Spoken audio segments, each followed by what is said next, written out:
हमारे इस चैनल मैथिली गंगा को लाल बटन दबाकर सब्सक्राइब करें व घंटी के निशान का बटन दबाएं ताकि सभी नए वीडियो आप तक तुरंत पहुंचे बिल्कुल मुफ्त।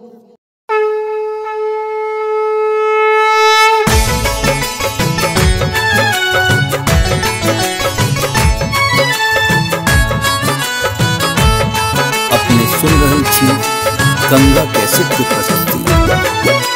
जय अम्बे मां, जगदम्बे मां, जय अम्बे मां।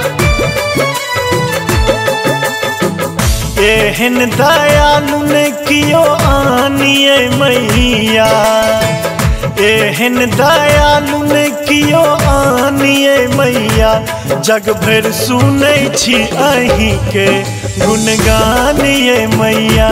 जग भर सुनै छी अहीं के गुणगान ये मैया।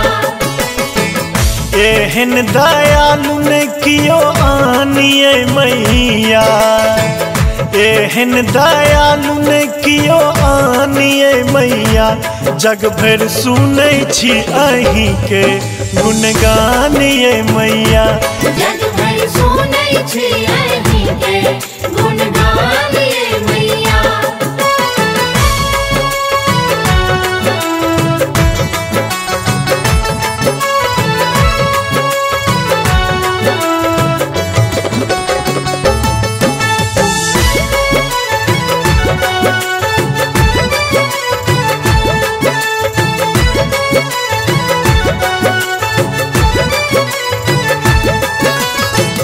प्रथमम छी शैलक पुत्री, दोसर ब्रह्मचारिणी आसिन आबै छी माँ अहाँ सिंह चढ़ सवारी। प्रथमम छी शैलक पुत्री, दोसर ब्रह्मचारिणी आसिन आबै छी माँ अहाँ सिंह चढ़ सवारी। आसिन आबै छी माँ सिंह चढ़ सवारी। चंद्र घंटा तेसर रूपक नाम ये मैया, जग भर सुनै छी अहीं के गुणगान ये मैया।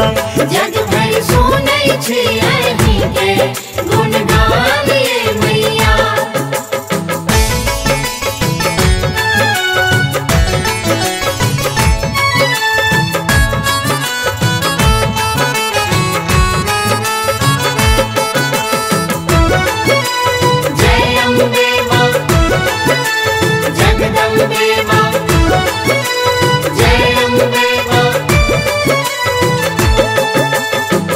चारिम कुसुमांडा रूप में पंचम स्कंदक माता, एलो बर आस लगे ने तोरू ने हमरा सनाता।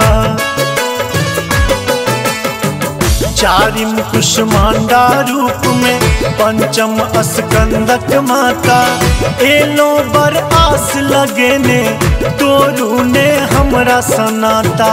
एलो बर आस लगे ने तोरू ने हमरा सनाता। छठम कात्यायनी हाथ कृपानी मैया, जग भर सुनै छी अहीं के गुणगान ये मैया। जग भर सुनै छी अहीं के गुणगान ये मैया।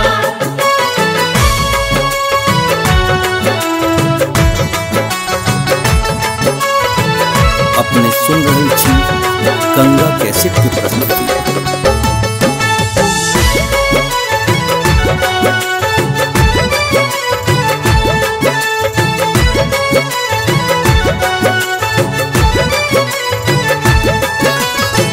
काल रात्रि सप्तम अम्बे, महागौरी अष्टम माँ, जीवन ज्योति उज्ज्वल करियो ने बनियो निर्मम माँ।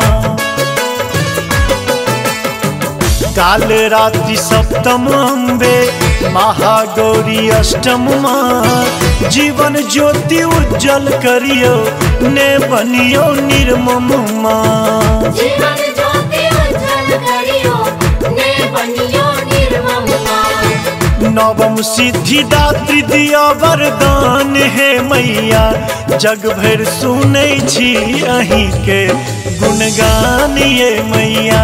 जग भर सुनै छी अहीं के गुणगान ये मैया।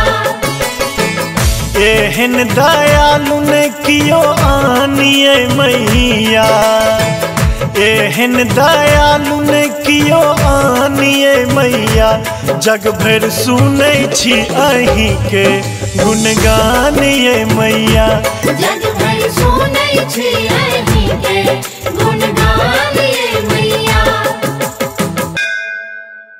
हमारे इस चैनल मैथिली गंगा को लाल बटन दबाकर सब्सक्राइब करें व घंटी के निशान का बटन दबाएं ताकि सभी नए वीडियो आप तक तुरंत पहुंचे बिल्कुल मुफ्त।